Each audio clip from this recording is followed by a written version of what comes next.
Hola amigos, yo soy Daniela Guisao.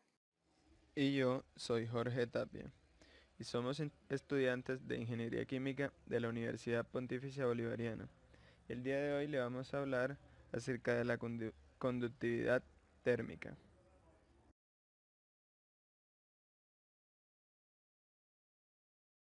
La conductividad térmica es la capacidad de una sustancia de transferir la energía cinética de sus moléculas a otras adyacentes a ellas, o a sustancias con las que estén en contacto. Este fenómeno describe el transporte de energía en forma de calor a través de un cuerpo con masa como resultado de un gradiente de temperatura, donde, de acuerdo con la segunda ley de la termodinámica, el calor siempre fluirá en la dirección de la sustancia o cuerpo con temperatura más baja.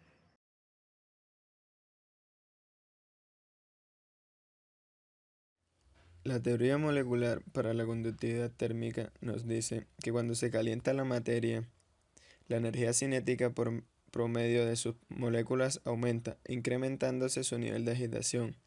La conducción de calor, que a nivel macroscópico puede modelizarse mediante la ley de Fourier, a nivel molecular se debe a la interacción entre las moléculas que intercambian energía cinética sin producir movimientos globales de la materia. Por tanto, la conducción térmica difiere de la convección térmica, en el hecho de que en la primera no existen movimientos macroscópicos de la materia, que sí ocurren en el segundo fenómeno.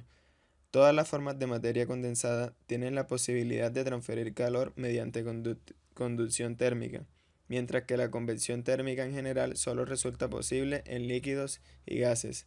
De hecho, los sólidos transfieren calor básicamente por conducción térmica, mientras que para gradientes de temperatura importantes, los líquidos y los gases transfieren mayor parte del calor por convección.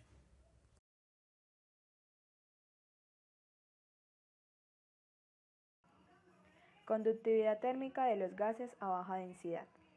La teoría cinética de los gases toma en cuenta únicamente la energía cinética de traslación de la molécula, pero no incluye las contribuciones energéticas debidas a vibraciones y rotaciones, por lo que este método solo se puede recomendar para gases monoatómicos.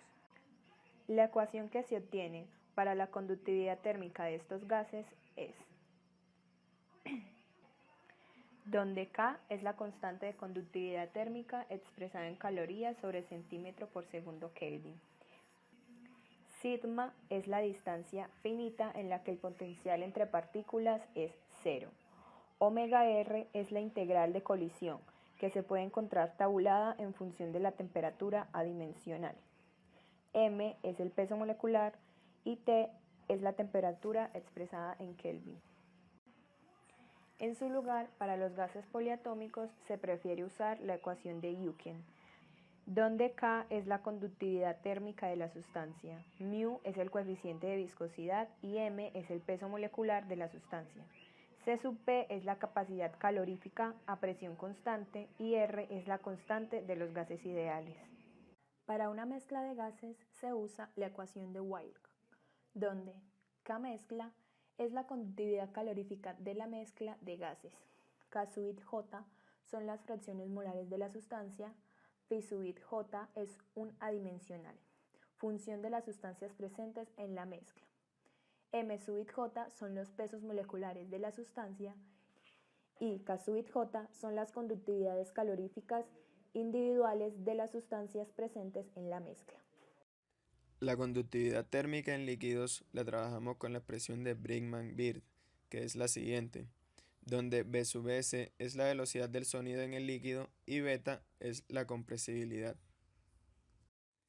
La conductividad térmica en sólidos. Las conductividades térmicas en sólidos deben de medirse experimentalmente, ya que dependen de muchos factores que son difíciles de medir o predecir. En materiales cristalinos, la fase y el tamaño de la cristalita son importantes. En sólidos amorfos, el grado de orientación molecular tiene un efecto considerable. En sólidos porosos, la conductividad térmica depende bastante de la fracción de huecos, del tamaño del poro o del fluido contenido en los poros. En términos generales, los metales son mejores conductores de calor que los no metales, y los materiales cristalinos conducen el calor más fácilmente que los materiales amorfos. Los sólidos porosos secos son muy malos conductores de calor, y en consecuencia son excelentes para aislamiento térmico. Las conductividades de la mayor parte de los metales puros disminuyen al aumentar la temperatura, mientras que las conductividades de los no metales aumentan. Las aleaciones muestran un comportamiento intermedio entre estos dos mencionados anteriormente. Para metales puros, en oposición a las aleaciones, la conductividad térmica K y la conductividad eléctrica K sub E están relacionadas aproximadamente de la siguiente forma, como se presenta en la ecuación, donde K es la conductividad térmica, K sub E es la conductividad eléctrica del material, T es la temperatura absoluta y L es el número de Lorentz.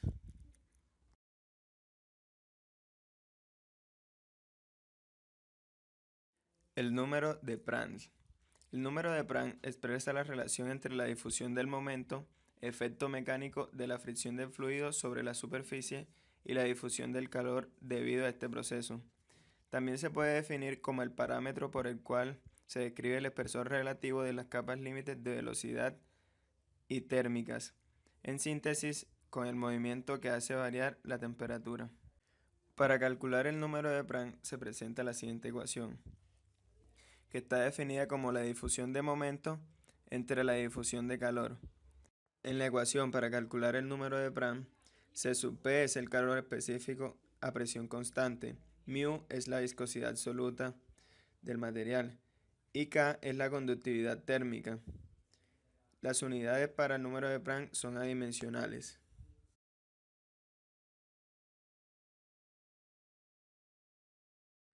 A continuación se muestra una tabla en donde se indican los valores que toman las propiedades térmicas de algunos materiales junto con su densidad. De estos datos observamos que en el caso de los líquidos y sólidos no existe una relación tan clara entre el calor específico y la densidad con la constante de conductividad térmica, como en el caso de los gases, que sí es clara esta relación.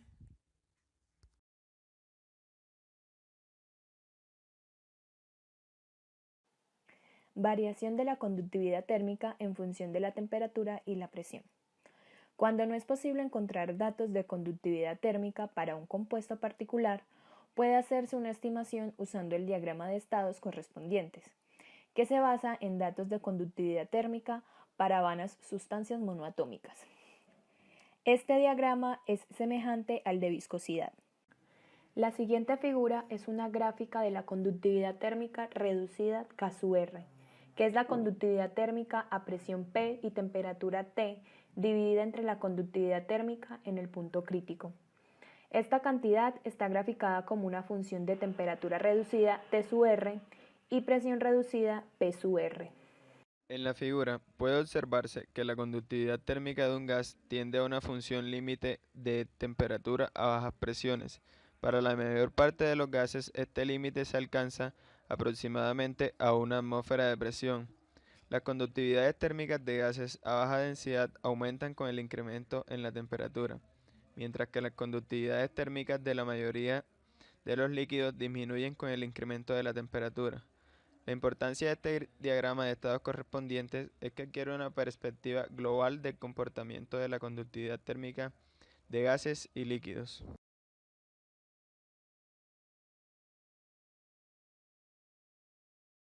Para el experimento de hoy vamos a necesitar pedacitos de cera, una vela y 2 barritas de materiales diferentes del mismo grosor y misma longitud. Nosotros usaremos una de hierro y otra de cobre. Pegaremos los pedacitos de cera sobre los alambres y luego calentaremos con la vela los extremos libres de estos. El calor transmitido por los metales va a ir fundiendo la cera, pero si observamos bien, los pedacitos de cera que están sobre la barra de cobre van cayendo primero que los que están sobre la barra de hierro. La explicación a este suceso es simple. La conductividad térmica del cobre es mucho mayor que la del hierro, por ende, este es capaz de transmitir más rápido el calor y derretir la cera más rápido.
Lamentablemente, tuvimos que parar el experimento antes de que todos los pedacitos de cera terminaran de caer, pues la conductividad de los materiales era tanta que el calor llegó al otro extremo de las barras y las manos de mi compañero se empezaron a quemar.